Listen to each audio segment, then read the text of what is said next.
दुनिया का कितना भी दरिद्र व्यक्ति हो, चाहे दुनिया का कोई व्यक्ति ऐसा हो जिसका कभी व्यापार चलता ही नहीं हो, उसने 50 बार बदल के देख, फैक्ट्री चली नहीं रही, जिस काम को करने के लिए जाते हैं वो काम टल जाता है, आज की जगह कल, कल की जगह परसों, परसों की जगह नरसों, काम होता ही नहीं। बेटा बेटी का संबंध करने जा रहे हैं पर हो ही कितना भी दरिद्र से दरिद्र व्यक्ति, कितना भी दीन से दीन व्यक्ति, एक नियम वो अगर अपनी जिंदगी में बना ले, प्रदोष काल में, प्रदोष के समय पर बेलपत्री के वृक्ष के नीचे एक बार जाकर नमन करना, और प्रदोष काल में शंकर भगवान के मंदिर में दिया लगाना।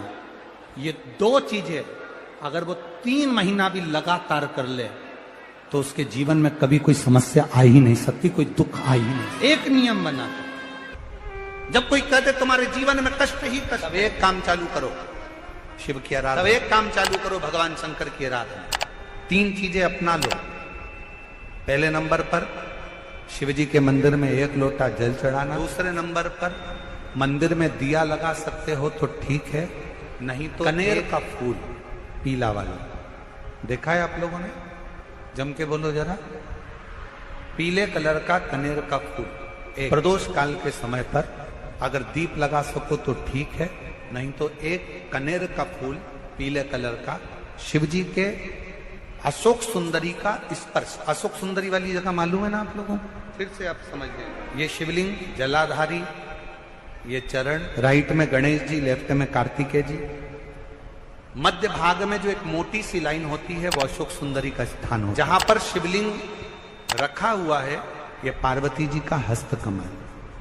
शिवलिंग, शिवलिंग के ऊपर जो कलश में से एक एक बूंद पानी गिरता है वो शंकर जी की 5 लड़कियां, जया, विषहरा, शामली बारी, दौतली, देव। शिव जी के 6ठे नंबर की लड़की अशोक सुंदरी मध्य भाग में। जब एक कनेर का फूल प्रदोष काल में अशोक सुंदरी वाली जगह पर स्पर्श कराकर शिव जी को समर्पित करना। 3 क्रम है, अगर बन सके तो करो। पहला 1 लोटा जल चढ़ाना। दूसरे नंबर पर अगर बहुत ज्यादा तकलीफ की जिंदगी चल रही हो, बहुत कष्टमय जीवन चल रहा हो और सब ने कह दिया कि तुम्हारी किस्मत में तो धक्के ही लिखे हैं, केवल आप धक्के ही खाओगे, तो 1 कनेर का पुष्प प्रदोष काल में अशोक सुंदरी का स्पर्श कराकर शिवलिंग पर चढ़ाओ और शिव की आराधना और दिल से बाबा को पुकारते रहो। श्री शिवाय नमस्तु, श्री शिवाय नमस्तु।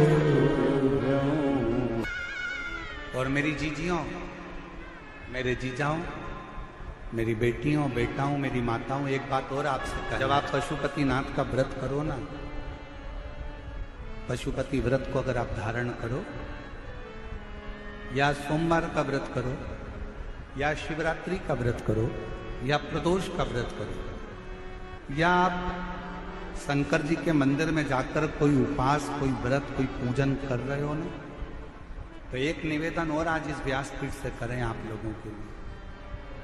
आपकी पूजन की थाली में सब कुछ है, सब कुछ, और जो आपके पास में बैठकर पूजन कर रही है उसकी थाली में अगर कोई कमी रह गई है ना, तो शिव महापुराण ये भी कहती है कि शंकर के सामने बैठकर किसी की पूजन की थाली में भी कमी मत देखो। बन सके अपनी पूजन की थाली में से थोड़ा सा सामान उसकी थाली में रख दो। प्रयास करना कि वो कमी ना देखी जाए। अगर हम भगवान की साक्षी में भी अगर कमी देखेंगे तो हमारे जीवन में कमियां बढ़ती चली जाए। हम क्यों कमी? ए गुरुजी, हमारी टेम्परेरी नौकरी है, बहुत कष्ट में हम, क्या करें हम? कहीं मत जाओ, तुम्हारे नजदीक में जो शंकर का मंदिर है उस मंदिर में जाकर झाड़ू लगाना प्रारंभ कर दो। तुम्हारे शिव जी के मंदिर में कहीं पोछा लगाना प्रारंभ कर दो। तुम्हारे शंकर के मंदिर में थोड़ा सा चंदन घिसना प्रारंभ कर दो। नौकरी पर जाओ, ड्यूटी पर जाओ, बच्चों को संभालो, परिवार को संभालो, उसमें से थोड़ा सा समय शंकर जी को देना प्रारंभ करो। थोड़ा सा समय निकालना शिव जी के लिए, थोड़ा सा समय। ए गुरुजी, अभी मेरी तनख्वाह तो मात्र 8,000 रुपए मिलती है, प्राइवेट जॉब कर रहा हूं, परिवार बड़ा है, गुरुदेव दिल्ली जैसे शहर में रह रहा हूं, बहुत दुख का जीवन चल रहा है, क्या करूं? किसी को हाथ नहीं दिखाना, किसी को पत्रिका नहीं दिखाना, किसी को भाग्य नहीं दिखाना, अब जो कुछ दिखाना अपने शंकर को दिखाना, उसके मंदिर में सेवा करना प्रारंभ करो। और मेरे बाबा तेरी सबसे बढ़िया। यदि कोई एक बार शिवालय की ओर चले जाता है, शंकर की ओर बढ़ जाता है, शिवालय की ओर बढ़ जाता है, तो उसके पितर, उसके पूर्वज और उसके जीवन में कितने भी दोष हों, वो सारे के सारे दोष समाप्त होते चले। शायद इसीलिए शिवजी पर चढ़ाया गया एक लोटा जल हमारे घर का पितृ दोष हो चाहे अन्य दोष हो, वो भी समाप्त कर दे।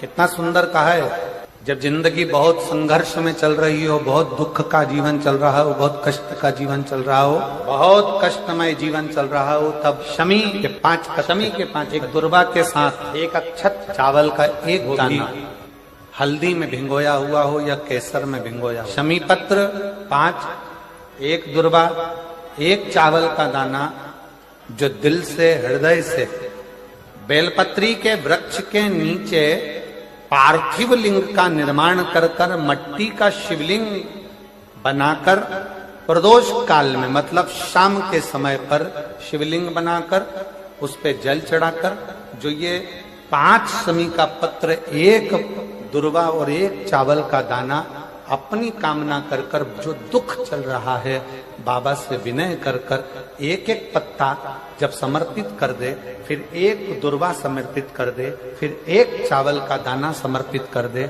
और बाबा का वहीं पर पुनः विसर्जन कर दे, 3 महीना तो जाने दो, 15 दिन के अंदर वो दुख कटता जरूर है, चाहे कोई भी दुख, किसी भी तरह का दुख क्यों हो। एक बेलपत्र के वृक्ष की परिक्रमा करने वाले को हजारों अश्वमेध यज्ञ का फल प्राप्त हो जाता है, हजारों अश्वमेध यज्ञ का फल प्राप्त हो जाता है।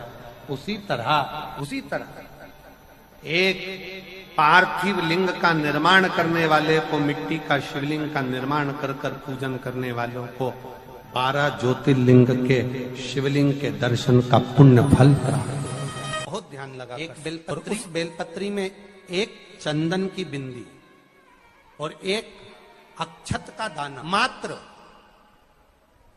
रखकर भी अगर शिवालय पर चढ़ा दी जाती है, एक बेलपत्री, एक चंदन का बिंदी, और चंदन फिर निवेदन करेंगे आज के जमाने में तुम लोग सब घिसा घिसाया, पड़ा पड़ाया, डब्बी का सामान ले लेकर, वो नहीं, चंदन की मुठिया रखो, थोड़ा सा भी घिसो, जरा सा भी घिसो, उसकी एक बिंदी और एक चावल का दाना जब हम भगवान देवाधिदेव महादेव को समर्पित करते हैं, अपनी कामना कर कर समर्पित करते हैं, तो निश्चितता है, पुराण की कथा कहती है शंकर भगवान उसका फल शीघ्र प्रदान कर देते हैं। भले आपने कुछ करा ना करा, उसका फल तुम्हें मिल जाए। में जाना, लोटा भरकर जल समर्पित करना, और कभी तुम्हारे जीवन में अगर तुमको लग रहा है कि मैं दुखों से पीछा छूट ही नहीं रहा, तब उस जगह पर बेलपत्री के मध्य भाग में पीला चंदन, ये जो पत्ती है और ये 2 पत्ती हैं, ये बड़ी पत्ती और ये बीच की जो 2 पत्ती हैं, इसके बीच में जो डंडी का भाग रहता है, जो बीच में डंडी का जो भाग है, बड़ी पत्ती और ये 2 छोटी पत्ती के मध्य में जो डंडी का भाग है, उस डंडी के भाग में पीला चंदन और एक अक्षत पीला, शंकर भगवान को आप अगर प्रदोष काल में समर्पित कर रहे हैं तो ये निश्चित है कि धीरे धीरे कर कर वो दुख समाप्त होगा, वो दुख कटेगा ही।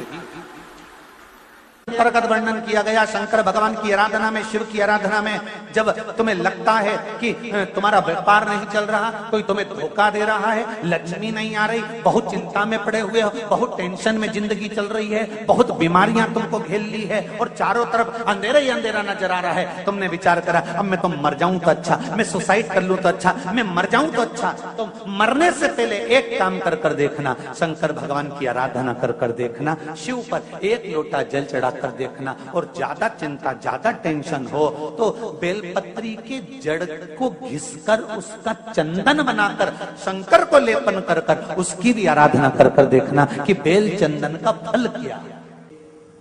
बेलपत्र एक बेल, ये कोई बेल पत्र, एक बेल, ये कोई साधारण एक बेल।